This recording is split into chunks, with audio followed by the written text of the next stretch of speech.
Welcome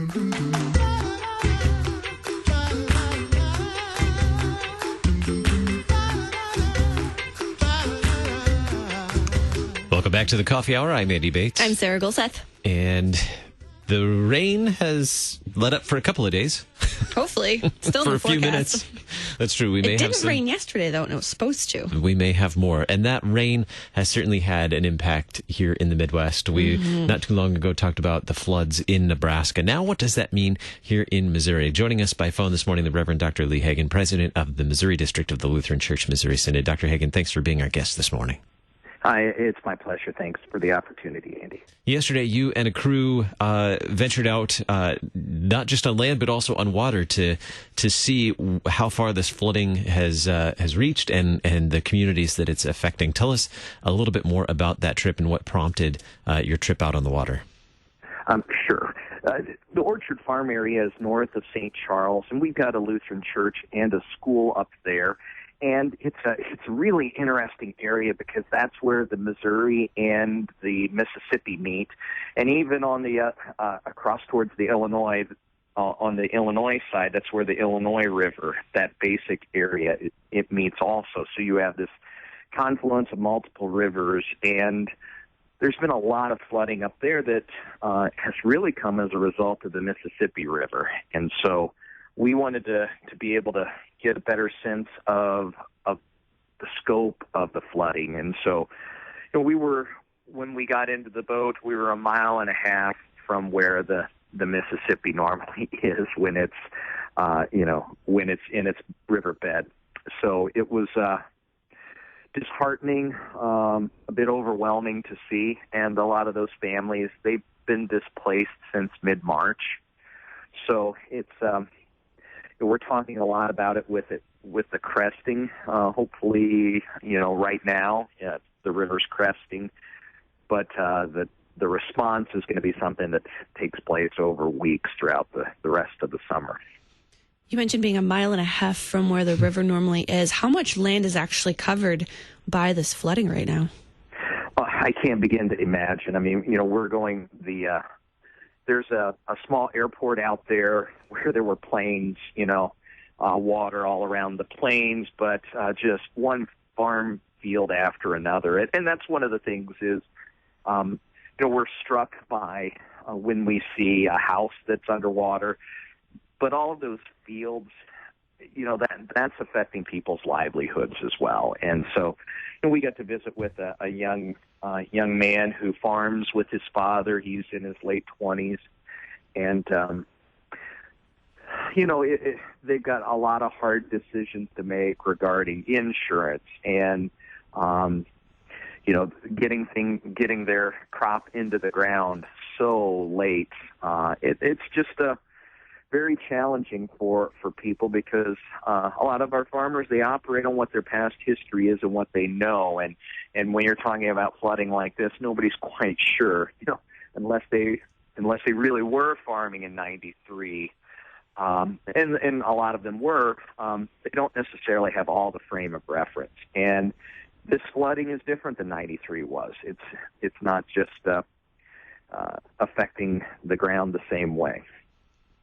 Now, for people who aren't familiar, if we're thinking about flooding in the St. Louis area, many people may not realize that there's actually farmland very close to the urban areas. Can you describe this community? You mentioned all this farmland. Can you describe the community that this is affecting? Yeah, Orchard Farm is kind of fascinating because there's a lot of growth that's happened. A community called Newtown that has built up out in St. Charles County and brought a lot of new homes, new folks into the community, but it's also surrounded by farm ground. And so while Trinity is listed as as St. Charles, it's very much an agricultural community, and so many people are tied to the ground. They either grew up farming or they continue to help support their family and their friends during seasons like planting and harvest by helping out. So, that's part of what, there's a lot of grief there, but this is the kind of thing that they're dealing with all along the Missouri River, all throughout middle Missouri up into northwest Missouri. We've got a young pastor who serves the congregation in Mound City. And it's a congregation that was a Triple Point parish that was combined because two of the communities that are west of Interstate 29. So the flooding that they were seeing in Nebraska was already hitting in Corning and Craig. And so, these two communities are underwater again. And they're going to, it's 3 months of being underwater and families displaced. And so they can't even begin to start the cleanup until the waters recede. And we still don't know. We're hoping that crest is today or in the next, 24 to 48 hours. But we don't know how long this is going to take for this to recede. What is the outlook, the next steps after the water recedes? There's a lot to be done in terms of, following a recovery and response to a disaster like this. Yeah, people are going to have to work with their insurance companies. I was learning a little bit yesterday about, some of these families out there along the Mississippi River. They have to work with the Army Corps of Engineers, and there's some, they've got to navigate those waters, if you will. As far as the church's response, we're certainly, Trinity Orchard Farm was a great example. You've got families living with one another, and you've got families that their ground is now the boat dock for people to come closer into town, where they park their vehicles alongside a road of a neighbor or a friend from church, and they just pull their boat up because there's no way to get back to their homes, to their farm ground. And when we were visiting with the young man that was farming, that's part of the issue. Is there's even high ground where they're able to farm, but they had the dilemma of what equipment do you leave over there, knowing that you're going to have a tough time getting the fertilizer there and getting all of the other things that are there. So it's just lots of challenges. We're trying to be ready for when the waters recede, and we know that's going to be weeks in some of these places, but so that we can deploy our Lutheran early response teams, our LERT trained teams to these places along the Missouri and the Mississippi rivers. How can people become trained to help volunteer at these disasters? Thanks for asking. Jefferson City was hit with a tornado a couple of weeks ago, and we had deployed our LERT teams over there. That has also kind of sparked some interest, and so we've hastily thrown together a LERT training this weekend. And when I say throwing it together, the content will be great. We just aren't having, quite the lead-up time as we often do. But this gives us more people that we can send to places like, Norburn and Carrollton that are along the Missouri River where there's a lot of flooding. So it's going to be Saturday at Trinity Lutheran Church in Jefferson City from 10 to 2.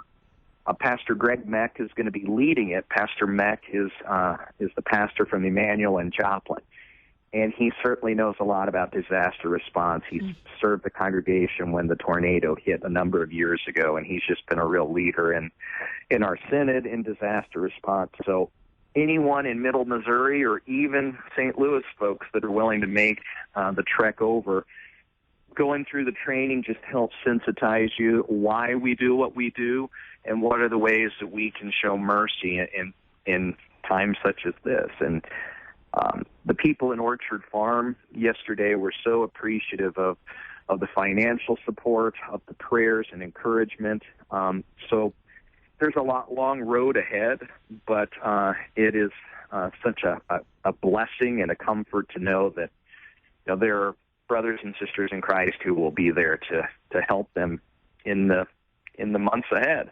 We'll provide a link to that LERT training as well. The information on the LERT training, we'll put that up with the program notes today as well. We have just about a minute left, but I want to ask you, what is unique about how LCMS congregations serve their communities in acts of mercy like this? There are many service organizations that help after a disaster like this. What's unique about how our congregations can serve?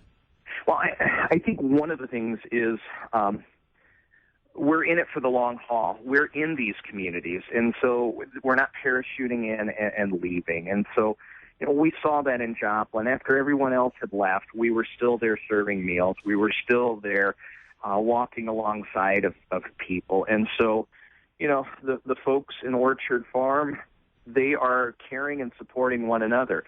They don't necessarily need tons of teams, but because there's going to be a significant scope of work, we're going to be able to come alongside of them. But they're not going anywhere. They will continue to be just a pillar for that community, trying to serve their neighbors in love. And that's why we do those things. And so, for us to be able to go out there and present a gift to help them with ministering to displaced families, those are the things that are important. And more funds are going to be needed because, we're becoming aware of some of the other needs that already exist, and there's going to be so much more as the waters recede. So any way that people can volunteer, they can go to our website and get information in the coming weeks. The Reverend Dr. Lee Hagan, President, Missouri District, Lutheran Church, Missouri Synod. Thank you so much for being our guest on the Coffee Hour today. Certainly. Thanks so much, and we invite your prayers for all those affected. Indeed. You listen to the Coffee Hour. I'm Andy Bates. I'm Sarah Gulseth. To 41444 or send an email to gifts@kfuo.org. And you can call us at 800-844-0524. KFUO. Christ for you, anytime, anywhere.